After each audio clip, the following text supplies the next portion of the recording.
برادران اسلام، السلام علیکم ورحمۃ اللہ وبرکاتہ۔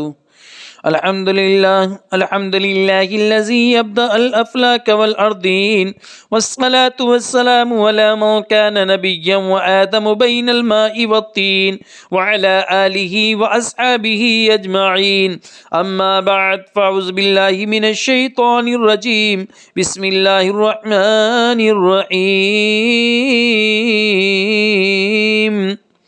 يكاد البرق يخطف أبصارهم كلما أضاء لهم مشوا فيه وإذا أظلم عليهم قاموا ولو شاء الله لذهب بسمعهم وأبصارهم إن الله على كل شيء قدير۔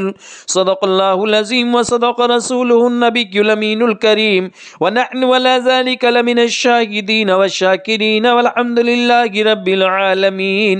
میری ملت کے نوجوانوں، میں نے جس آیت مبارکہ کو اپنا عنوان تقریر بنایا، آئیے اس کا ترجمہ پیش کرنے سے قبل فرط عقیدت اور جوش محبت کے ساتھ سرکار ذی وقار احمد مختار شفیع روز شمار کے دربار گہر بار میں عقیدت اور محبت کے ساتھ درود شریف کا نذرانہ پیش کریں۔ پڑھیں بآواز بلند: اللہ رب محمد صلی اللہ علیہ وسلم، نحن عباد محمد صلی اللہ علیہ وسلم، صلاۃ و سلام علیک یا رسول اللہ صلی اللہ تعالی علیہ وسلم۔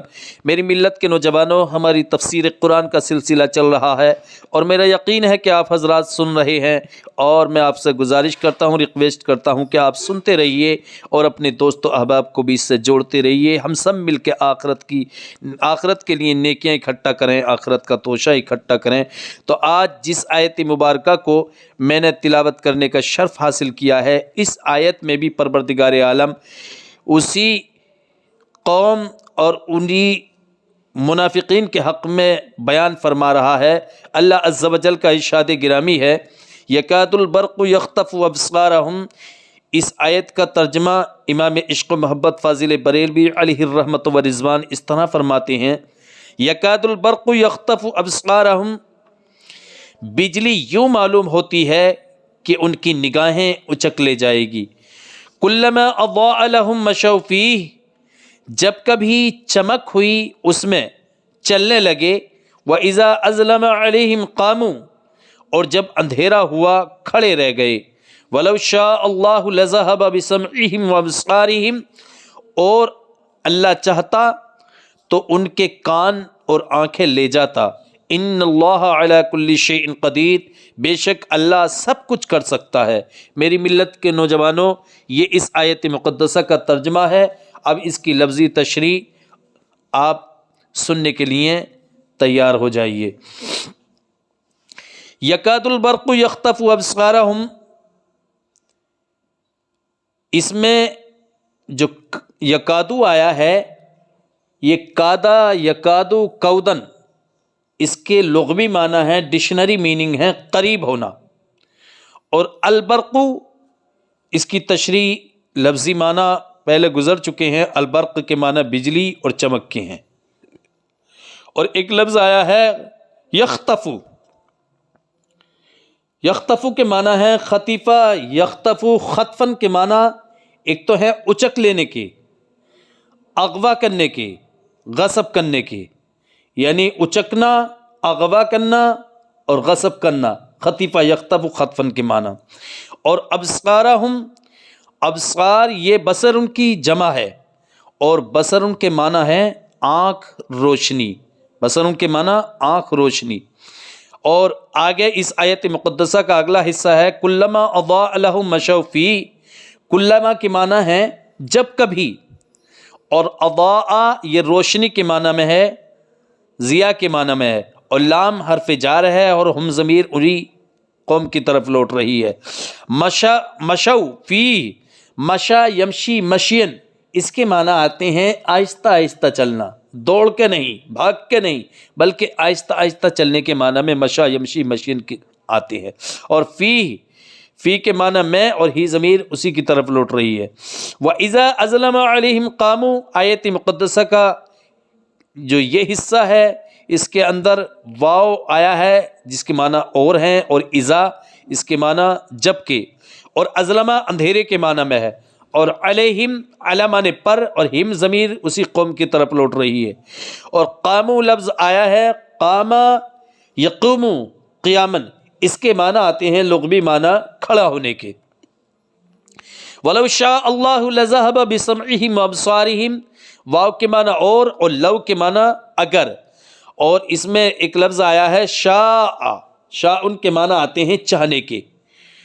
وَلَوْ شَاءَ اللَّهُ، اللہ خدا کا ذاتی نام ہے، لَذَهَبَ، یہ ذہبہ کی تفسیر اور اس کی تشریح اور لفظی معنی پہلے گزر چکے ہیں۔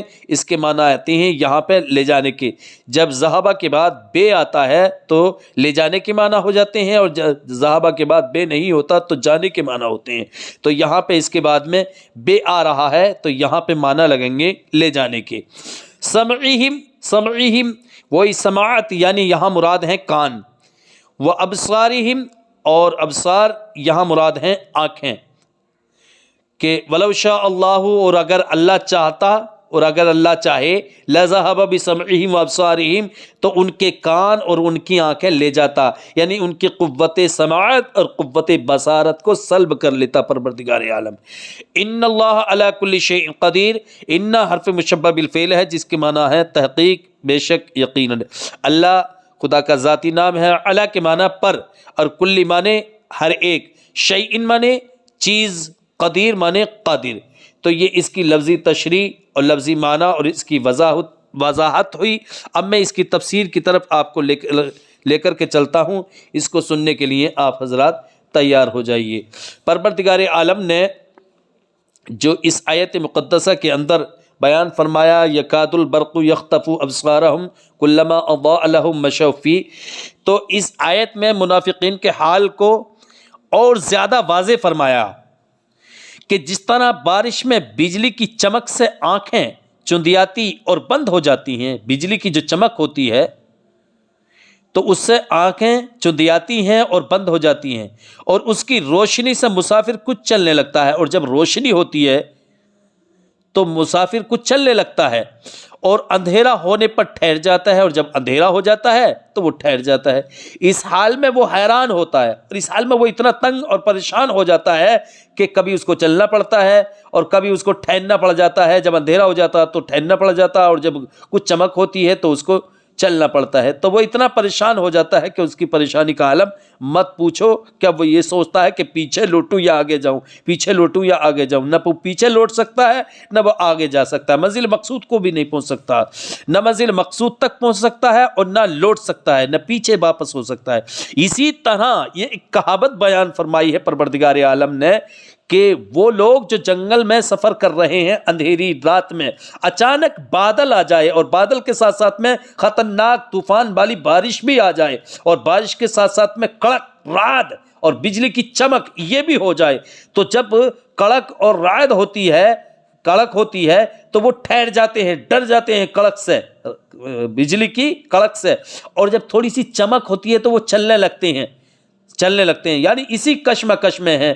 تو یہ پروردگار عالم نے ان منافقین کے لیے کہاوت بیان فرمائی ہے کہ ان منافقین کی حالت اس مسافر جماعت کی طرح ہے جو اندھیری رات میں سنسان بیابان جنگل کا سفر طے کر رہی ہے، اور اچانک اس پہ بارش آ جائے اور خطرناک والا بادل آ جائے جس میں کہ کڑک بھی ہو اور بجلی کی چمک بھی ہو، اور وہ کچھ چلتی ہے، جب چمک ہوتی ہے چلنے لگتی ہے، اور جب چمک غائب ہو جاتی ہے، اندھیرا ہو جاتا ہے تو وہ ٹھہر جاتی ہے، تو اسی حال میں وہ پریشان ہو جاتی ہے۔ تو میری ملت کے نوجوانوں، ان منافقین جس جماعت کا سردار عبداللہ بن ابی تھا، ان کی حالت پروردگار عالم بیان فرما رہا ہے کہ ان منافقین کی حالت اسی جماعت کی طرح ہے جو اندھیری رات میں جنگل کا سفر طے کر رہی ہے۔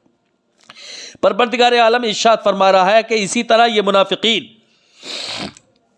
جب حضور صلی اللہ علیہ وسلم کے کھلے معجزے اور قرآن پاک کی آیات دیکھتے ہیں تو مثل چمکتی ہوئی بجلی کے ہیں، تو مجبوراً دل سے تصدیق کر لیتے ہیں، جیسے کہ مسافر اور اس روشنی میں کچھ چل لیتے تھے اور پھر شکوک و شبہات کی تاریکی میں آ کر رک جاتے تھے، جیسے کہ وہ مسافر اندھیرا ہو جانے پر ٹھہر جاتے ہیں، لہٰذا ان کے دل کو سکون و قرار نہیں، بلکہ حیران ہے کہ اسلام کو، یعنی منافقین کے دل کو نہ سکون ہے نہ قرار ہے، بلکہ وہ پریشان ہے، حیران ہے کہ اسلام کو مانے یا نہ مانے، اسلام کو مانے یا نہ مانے۔ نیز برق قرآن کی روشنی سے آنکھ بند کرنا اور اس کا برق مانے یعنی قرآن کی جو روشنی ہے اس سے آنکھ کو بند کرنا اور اس کا انکار کیے جانا بیکار ہے، کیونکہ اول تو اس سے بصیرت دور نہیں ہوتی، اور پھر بھی رب تعالیٰ ان کو اندھا بہرا کر سکتا ہے۔ اللہ چاہے تو ان کی آنکھوں کو بھی غائب کر سکتا ہے، سلب کر سکتا ہے، چھین سکتا ہے، اور ان کی قوت سماعت کو بھی چھین سکتا ہے پروردگار عالم۔ لیکن وہ اپنے قرآن سنتے ہیں تو قرآن سننے کے بعد میں اس کو سننے کے لیے تیار نہیں ہوتے اور اس پر عمل کرنے کے لیے تیار نہیں ہوتے، بلکہ اپنے کانوں میں انگلیاں ٹھونس لیتے ہیں اور اپنی آنکھوں کو بند کر لیتے ہیں وہ منافقین۔ اب بھی بہت لوگ دیکھے جاتے ہیں جو دل سے اسلام کی حقانیت کا اقرار کرتے ہیں، پھر ان کے دلوں میں ایسے شبہات آ جاتے ہیں کہ جس سے وہ حیران رہ جاتے ہیں۔ اب بھی بہت سارے لوگ اس طرح کے ہیں۔ اس کی دوسری تفسیر وہ بھی ہو سکتی ہے جو پہلے عرض کی گئی، یعنی عیش و آرام پا کر اسلام کی حقانیت کے قائل ہو جاتے ہیں۔ جب وہ اسلام میں جو پہلی تفسیر بیان کی گئی تھی کہ جب منافقین دیکھتے ہیں کہ اسلام میں تو بڑا مال ہاتھ آ رہا ہے، مال غنیمت ہاتھ آ رہا ہے، یہ مال ہاتھ آ رہا ہے اور بڑے مزے ہیں، پانچوں انگلی گھی میں ہیں، تو وہ اسلام کی حقانیت کا اعلان کرنے لگتے ہیں اور اس کے قائل ہو جاتے ہیں۔ لیکن اگر کوئی مصیبت آتی ہے، اگر اچانک کوئی مصیبت آ جائے یا کسی جنگ میں جانا پڑ جائے تو ان منافقین کی حالت جو ہے خراب ہو جاتی ہے کہ اس اسلام میں تو یہی ہے کہ آئے دن جہاد کرو، آئے دن یہ کرو، آئے دن مصیبتوں کا پہاڑ ٹوٹتا ہی رہتا ہے، یہ اسلام سچا نہیں ہے، یہ مذہب سچا نہیں ہے۔ اور اگر کوئی مصیبت پڑ جائے تو منکر ہو جاتے ہیں۔ خیال رہے کہ بادل سے جنگل کا مسافر گھبراتا ہے، جب بادل آتا ہے تو اس سے کون گھبراتا ہے؟ جو جنگل کے اندر سفر کر رہا ہوتا ہے وہ مسافر گھبراتا ہے، اور جو گھر کے اندر موجود ہوتا ہے، گھر میں رہنے والا خوش ہوتا ہے۔ یعنی سائے والوں کے لیے بادل رحمت و خوشی کا سبب ہوتا ہے، بے سایہ لوگوں کے لیے عذاب۔ زمین مدنیہ میں یعنی مدینۃ المنورہ کی سرزمین پر صحابہ دامن محبوب کے ساتھ چپکے ہوئے تھے، دامن محبوب کے ساتھ لپٹے ہوئے تھے۔ منافق بے سائے والے، منافق کیا تھے؟ بے سائے والے تھے۔ وہ حضور کے دامن سے جیسے کہ چپکنا چاہیے تھا ویسے نہیں چپٹے ہوئے تھے، ویسے نہیں لپٹے ہوئے تھے۔ اس لیے میری ملت کے نوجوانوں، حضور نبوت کے آسمان، حضور کیا ہے؟ نبوت کے آسمان ہے، اور قرآن اس آسمان کا بادل ہے۔ سبحان اللہ۔ احکام قرآن، بارش، عذاب کی آیتیں، گرج، سزا دنیاوی کی آیات، گویا کے برق جن سے صحابہ خوش تھے، منافق گھبرائے ہوئے۔ یہ اختلاف حال تا قیامت رہے گا۔ انسان کو جسمانی اور روحانی سائے کی ہر وقت حاجت ہے، انسان کو جسمانی سائے کی اور روحانی سائے کی بھی ہر وقت ضرورت ہے۔ گرمی، سردی، بارش سے بچنے کے لیے سائے کا محتاج، بچہ ماں باپ کا محتاج، رعایا بادشاہ کی، شاگرد استاد کے سائے کے محتاج، ایسے ہی امتی حضور کے سائے کے محتاج ہیں۔ قبر اور حشر میں محتاج رہیں گے، یہاں بھی محتاج رہیں گے، قبر میں بھی محتاج رہیں گے اور حشر میں بھی محتاج رہیں گے۔ حضور، ہم یعنی ہر امتی اپنے نبی کا محتاج بن کے رہے گا، اس کو ضرورت ہے اپنے نبی کی، اور جس کو نبی کی ضرورت نہیں وہ در بدر بھٹکتا پھرے گا۔ میری ملت کے نوجوانوں، پروردگار عالم اسی آیت مقدسہ کے اندر اسی جماعت یعنی منافقین کی جماعت سے متعلق بیان فرما رہا ہے، یکاد البرق یخطف ابصارہم، کہ قریب ہے کہ بجلی ان کی آنکھوں کو، قریب ہے کہ بجلی ان کی آنکھوں کو اچک لے۔ کلما اضاء لہم مشوا فیہ، جب کبھی چمکتی ہے، جب کبھی چمکی اس میں چلنے لگے۔ وَإِذَا أَظْلَمَ عَلَيْهِمْ قَامُوا، اور جب اندھیرا ہوا کھڑے رہ گئے۔ وَلَوْ شَاءَ اللَّهُ لَذَهَبَ بِسَمْعِهِمْ وَأَبْصَارِهِمْ، اور اللہ چاہتا تو ان کے کان اور آنکھیں لے جاتا۔ ان اللہ علی کل شیء قدیر، بے شک اللہ سب کچھ کر سکتا ہے۔ اس سے بچ کے کوئی جا نہیں سکتا۔ واللہ محیط بالکافرین، اللہ تمام کافروں کا احاطہ کیے ہوئے ہے، اللہ کا علم ہر چیز کا احاطہ کیے ہوئے ہے، اس کے احاطے سے کوئی بچ نہیں سکتا۔ تو میری ملت کے نوجوانوں، اس آیت مقدسہ کا یہ ترجمہ اور یہ تشریح اور یہ تفسیر تھی۔ اللہ عز و جل کی بارگاہ میں دعا ہے کہ پروردگارہ اس کو اپنی بارگاہ میں قبول و مقبول فرما۔ استغفر اللہ ربی من کل ذنب و اتوب الیہ وما علینا الا البلاغ المبین۔ السلام علیکم۔